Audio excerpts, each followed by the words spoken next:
The living room felt smaller than I remembered. 3 weeks after James's funeral, his mother stood near the fireplace like she owned it, which she apparently believed she did. Our family was scattered across the furniture. Aunts, uncles, cousins, all watching, all waiting. "This house belongs to the family," Patricia announced, her voice cutting through the silence like glass. "Not to you, Emily. You need to understand that." I sat on the sofa, my hands folded in my lap. My black dress was still crisp from the funeral service. James had been dead for 21 days. 21 days, and his mother was already drawing battle lines in our home. The house we'd bought together, the place where we'd laughed, fought, loved, and built our lives. Everyone turned to look at me. I could feel their eyes waiting for me to cry, to protest, to fight back. My throat was tight, but I didn't speak. I couldn't. The shock had frozen my words. Patricia's expression hardened at my silence. She must have expected anger, defense, desperation.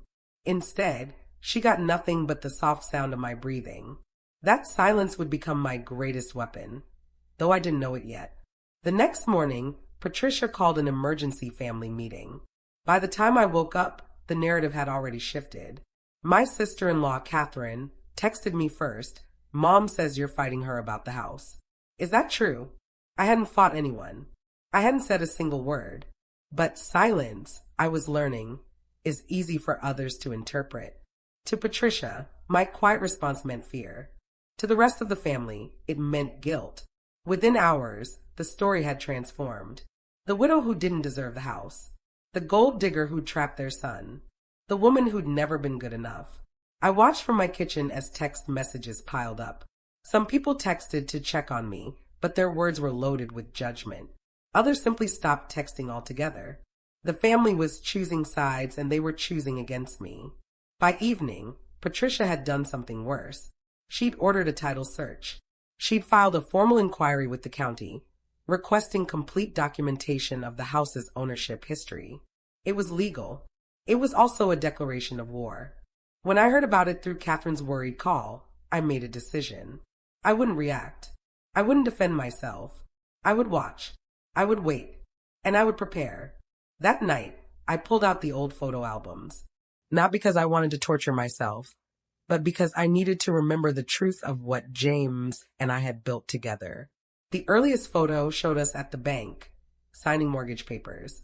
I was 26, nervous, excited. James was beside me, confident as always. What the photo didn't show was that I'd been the one to suggest we start saving. I'd created the spreadsheet tracking our down payment fund. I'd researched neighborhoods while James worked late. More photos followed. Our wedding day. Me pregnant. James at his business school graduation. A degree I'd helped him pay for by working overtime at my job. Every milestone documented, but none of them showing the invisible work I'd done behind the scenes. I flipped through pages of my life as the supporting character in someone else's story. The house was just one example. I'd painted it. I'd landscaped the yard. I'd negotiated with contractors while James traveled for work.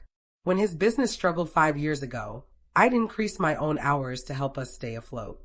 But I'd always done these things quietly, without announcing them, without asking for credit. I believed that being a good wife meant making my sacrifices invisible. Looking at those photos, I understood Patricia's confidence. To everyone else, James had done everything, and I had simply existed beside him. Our marriage had been built on unspoken rules. Never contradict James in front of his family. Never assert my own opinion if it disagreed with his mother's views. Always be grateful for his income, even though I earned nearly as much. Always defer. Always compromise. I remembered the conversation about the house 15 years ago. We'd found it together, a beautiful Victorian with tall windows and original hardwood floors. I'd loved it instantly. But it was expensive, and James had hesitated. My parents would think we're being reckless, he'd said, building up too much debt. So I'd suggested we ask Patricia for advice. Just advice, I thought. But once Patricia was involved, she'd somehow become central to the decision. She'd recommended a different neighborhood. She'd questioned whether I was ready to be a homeowner. She'd implied that James should be the sole decision-maker on something so important. In the end, we bought the house. But we bought it to prove something to Patricia, that James was capable, responsible, successful. The house was his achievement in everyone's mind. Never mine. Never ours. I'd accepted that arrangement because it kept the peace. But peace, I was discovering, can look a lot like erasure. The next morning, Patricia called me directly. Her voice was pleasant, almost friendly. That made it worse. "Emily, I want to help you," she said. "This situation doesn't have to be difficult. You can stay in the house for a few years, as a guest, of course, while the family decides what to do with the property. It's what James would have wanted. Except it wasn't, and we both knew it. I'd found James's will 3 days after the funeral. He'd left everything to me. The house, his business accounts, his insurance policy, all of it was mine. I was his wife. I was supposed to inherit his estate. But Patricia had read something different into his will. She'd focused on a clause about family property considerations. It was vague, probably meaningless, but it had given her hope. Hope that she could convince me I was wrong. Hope that her doubt would become my doubt. "I appreciate your concern," I told her carefully. "I'm going to talk with a lawyer." The moment I said it, I heard her smile change. The kindness evaporated. "Oh, Emily, don't be like that. This is about family." But it wasn't about family. It was about control. It was about reminding me that I would never truly belong to this family, no matter how long I'd been married to their son. After the call ended, I opened my laptop and searched for a title attorney. By evening, I'd scheduled a consultation with a lawyer named Daniel, who specialized in estate and property law. The letter arrived on a Tuesday. It was formal, official, and devastating. Patricia's lawyer was requesting that I present proof of my right to occupy the house. He was questioning the legality of my claim. He was suggesting that the property might be considered a family asset, subject to Patricia's interests as James's mother. It was absurd, and it was real. I sat at my kitchen table reading that letter over and over. Each word was a small knife, but beneath the fear, something else was growing. Clarity. Patricia had made a critical mistake.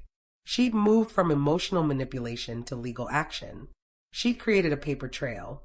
She'd put her intentions in writing. And she'd given me absolutely no choice but to fight back.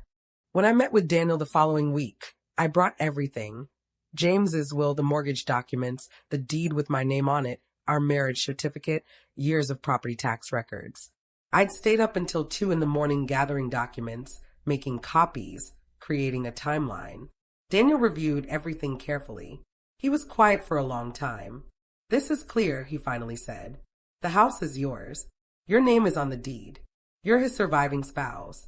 The law is entirely on your side." But he also looked worried. "She's going to keep pushing," he said. "Are you prepared for that?" I thought about Patricia's voice on the phone. Her certainty. Her belief that she could make me doubt my own right to exist in my own home. "Yes," I said. "I'm prepared." After leaving Daniel's office, I did something that would have shocked everyone who knew me. I went home, locked the doors, and didn't answer my phone for 3 days. Not out of anger. Out of strategy. I knew Patricia would call. I knew she'd expect me to panic, to accept her offer of being a guest, to retreat into the role of the grateful daughter-in-law who needed her approval. But I wasn't going to do that. I was going to be invisible. I was going to let her wonder what I was thinking, what I was planning, whether I'd already given up. Silence, I was learning, was a tool. Instead of engaging, I organized. I created a file for every document related to the house. I photographed every page of the deed, the mortgage papers, the title insurance. I made digital copies and stored them in 3 different locations. I also called Daniel back and asked him to send me a written summary of our consultation. I wanted everything documented. Grief kept threatening to overwhelm me during those 3 days. James had been my partner for 12 years. The unfairness of losing him, then losing my right to grieve in peace, was almost unbearable. But I pushed it down.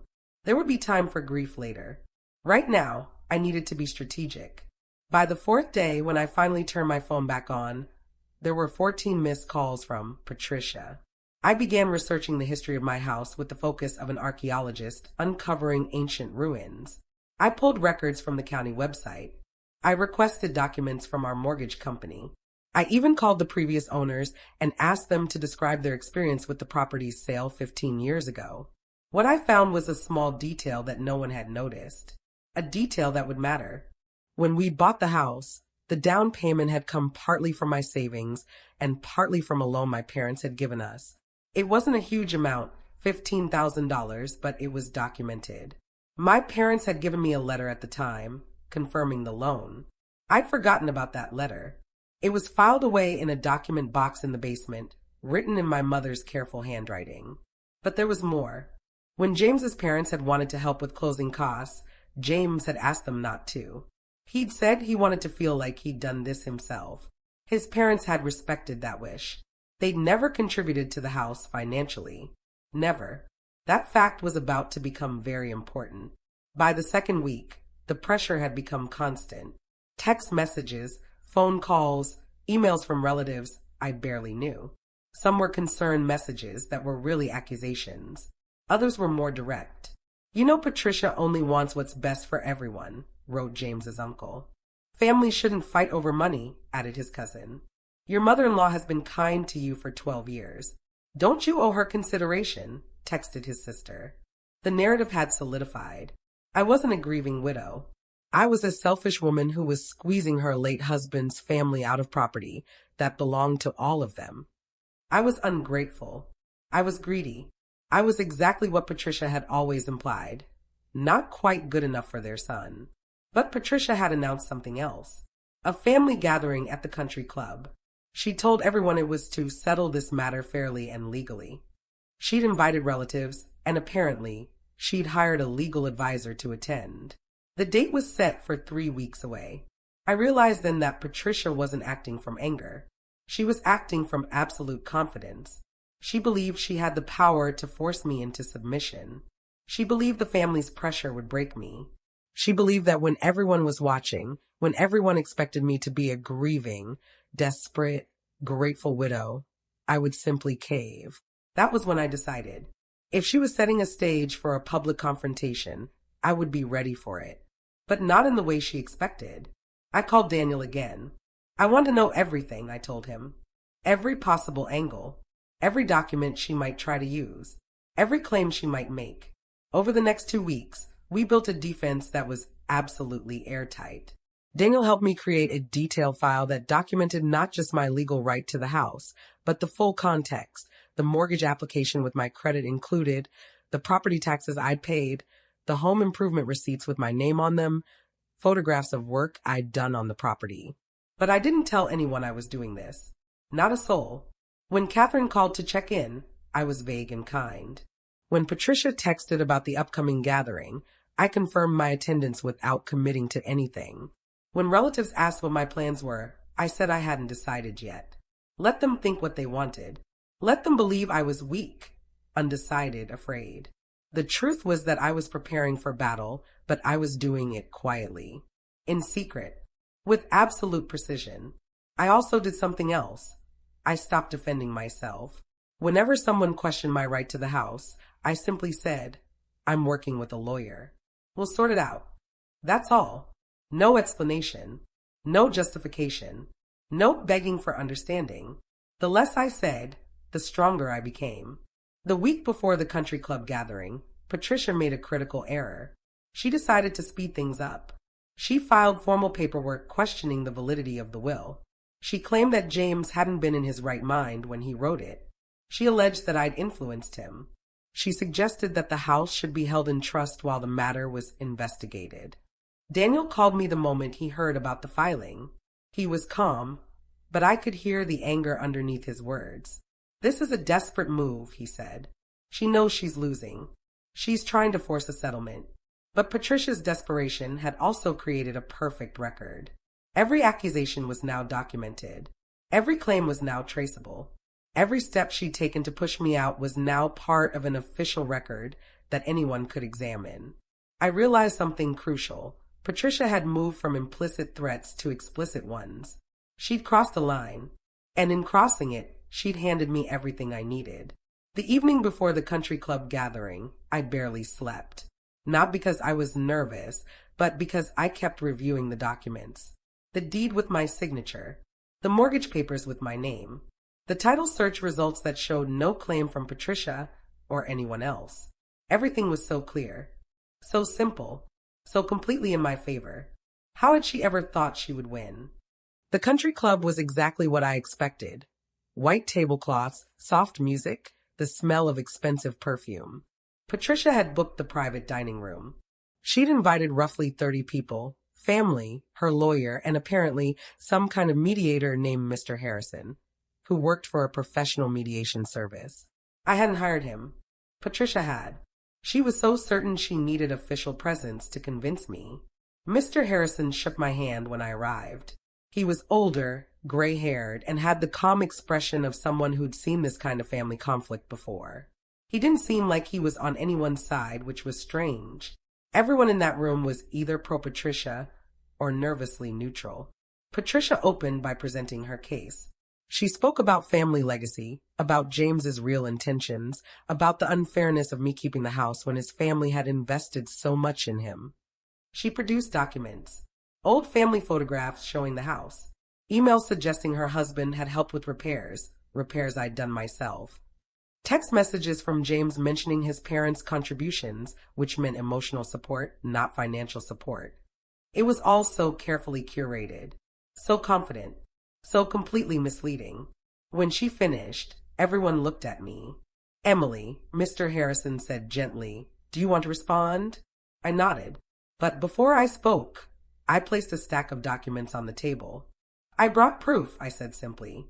I didn't raise my voice. I didn't get emotional. I simply presented the facts.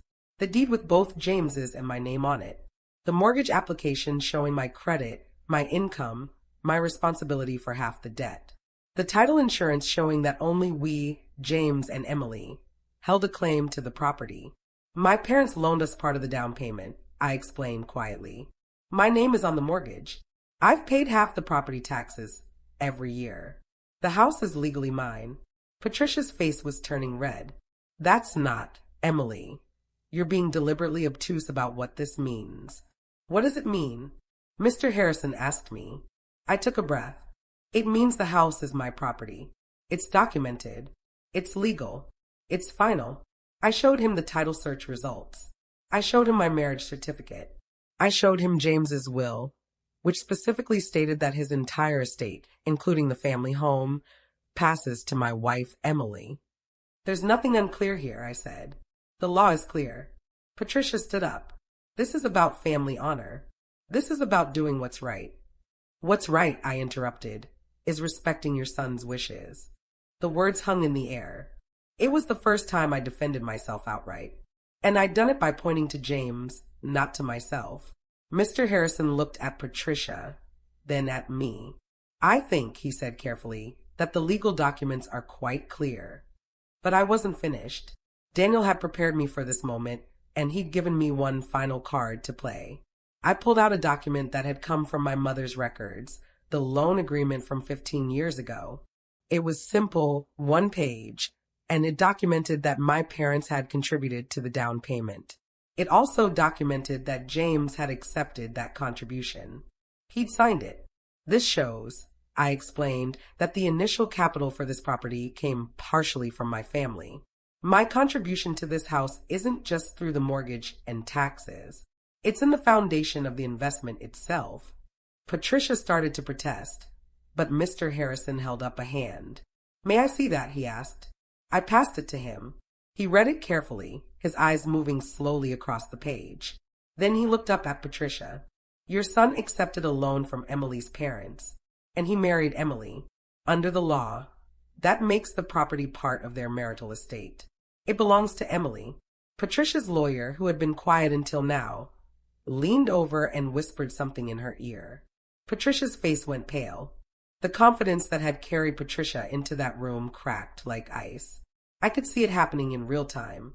The moment when she realized she'd miscalculated.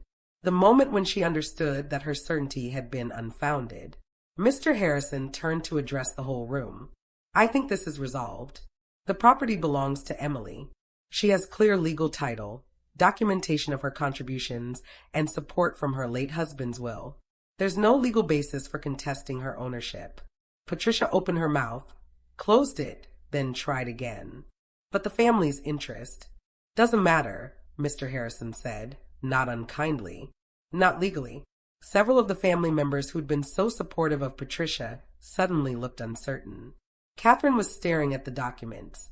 James's uncle was whispering with his wife. The narrative was shifting.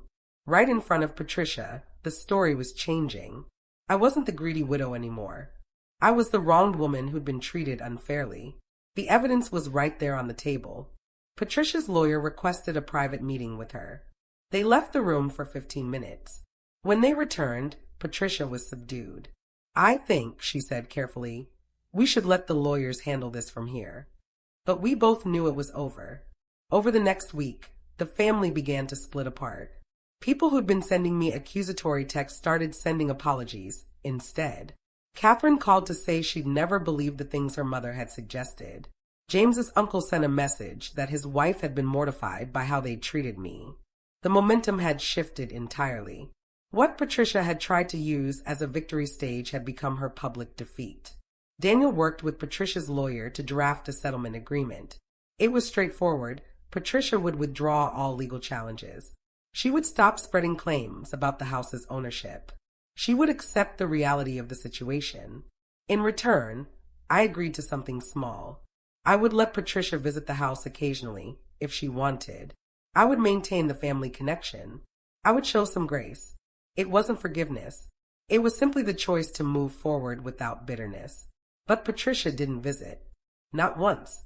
The pride that had driven her to challenge me was the same pride that prevented her from accepting defeat. She couldn't bear to walk into that house knowing it had never been hers to claim. Slowly, the family's perception of me changed. They began to understand that my quiet demeanor had never meant weakness. It had meant that I was observing, planning, thinking several moves ahead. People started asking me for advice. Catherine wanted to know how I'd managed to stay so calm under pressure. James's uncle asked if I could recommend a lawyer. His wife wanted to know if I'd offer any guidance on standing up to her own in-laws. Suddenly, the woman they dismissed was the woman they wanted to learn from. I started to see, during this time, how much strength can come from silence, from patience, from refusing to play the game that other people have set up. I'd allowed myself to be underestimated for so long. Not just by Patricia, but by everyone. By myself, too. I'd believed that being kind meant being passive, that being peaceful meant accepting injustice. But I'd learned a different kind of strength. The strength that comes from knowing your own worth so completely that you don't need anyone else to validate it. The house was important, but it had never been about the house. It had been about reclaiming my own voice. 3 months after the country club confrontation, Daniel called with news. Patricia's lawyer had quietly ordered a full title search of the property, probably hoping to find something I'd missed. The results had just come back. Everything was exactly as we documented. There were no hidden claims, no secret liens, no family interest recorded anywhere. The house was mine and mine alone. But the title search had revealed something else. A note in the original deed from 15 years ago. The previous owners had specifically mentioned that the young couple buying the house reminded them of themselves when they were starting out. They'd reduced the sale price slightly because they wanted to help young people get into the housing market.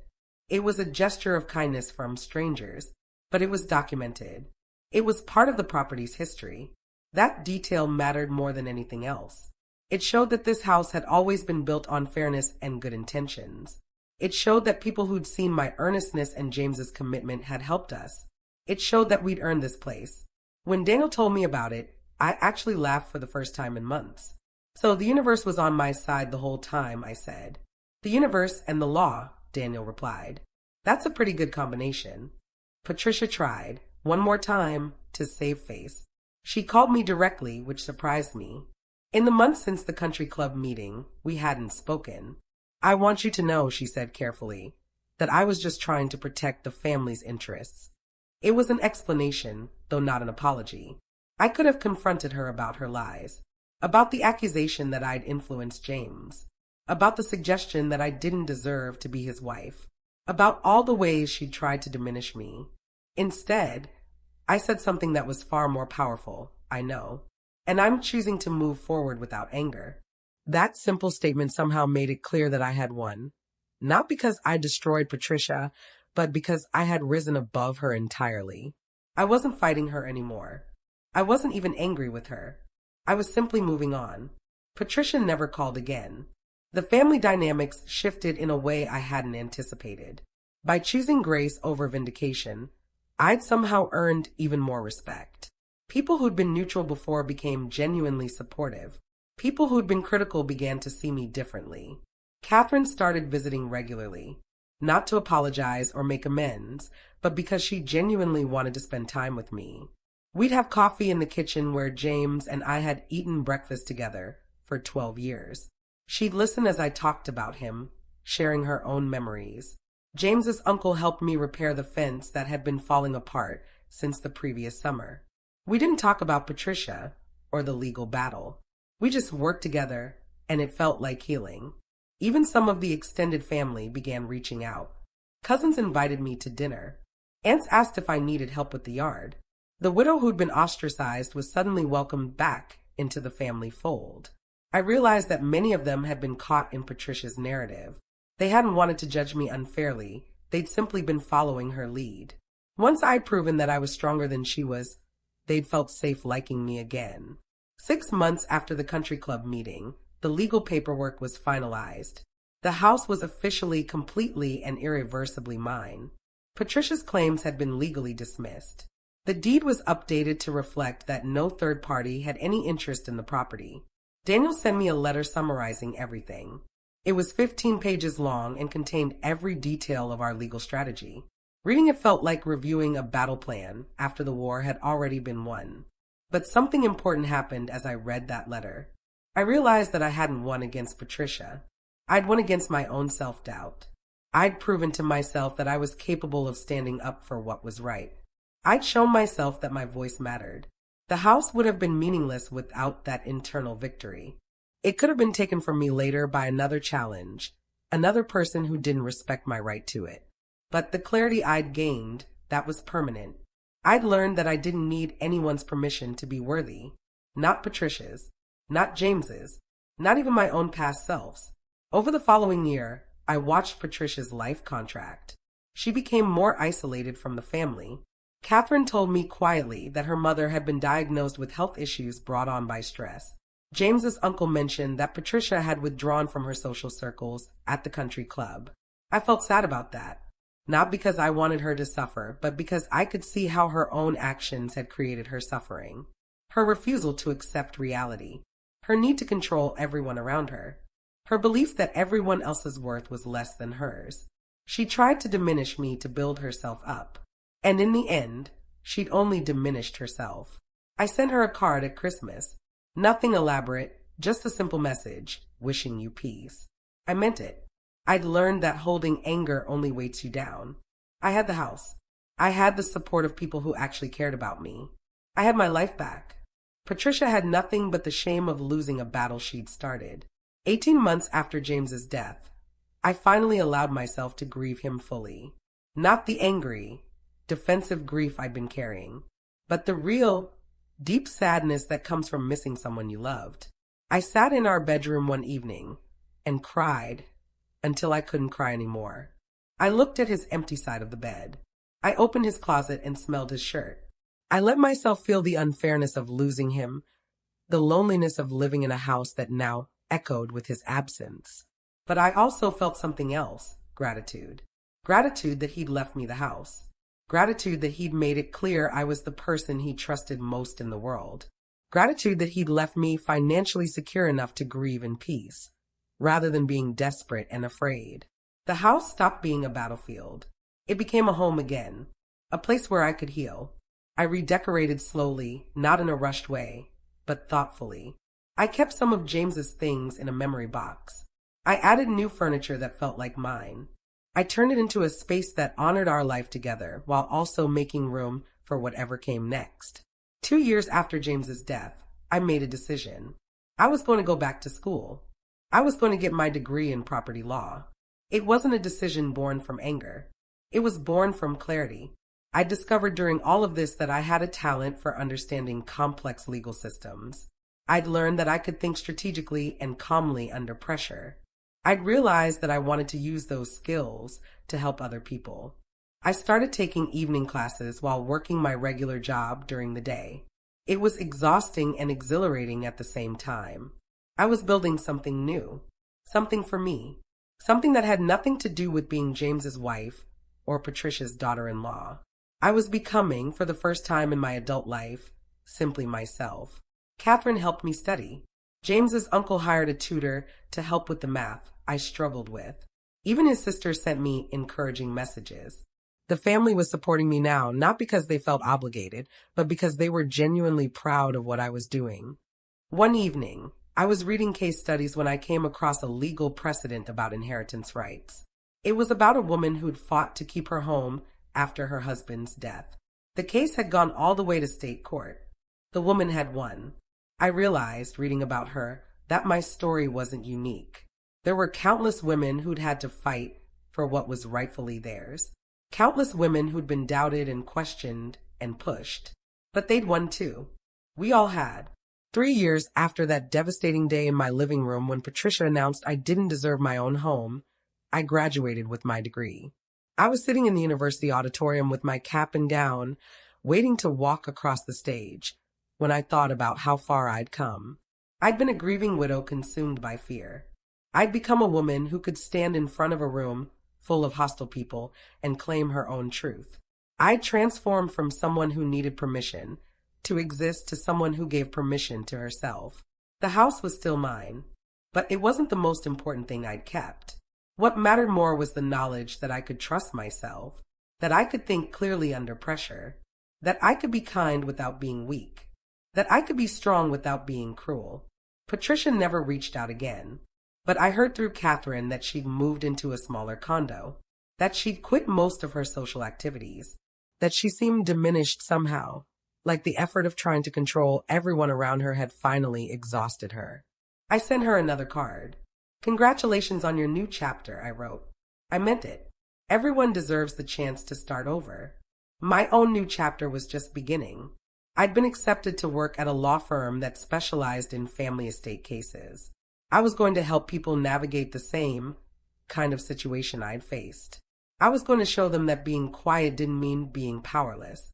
The house still stands on the corner of Maple Street, where James and I bought it together 15 years ago. But now it's mine in a way that goes deeper than legal documents.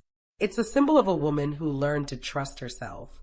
I've stopped being the supporting character in other people's stories. I'm writing my own now, and it's just getting started.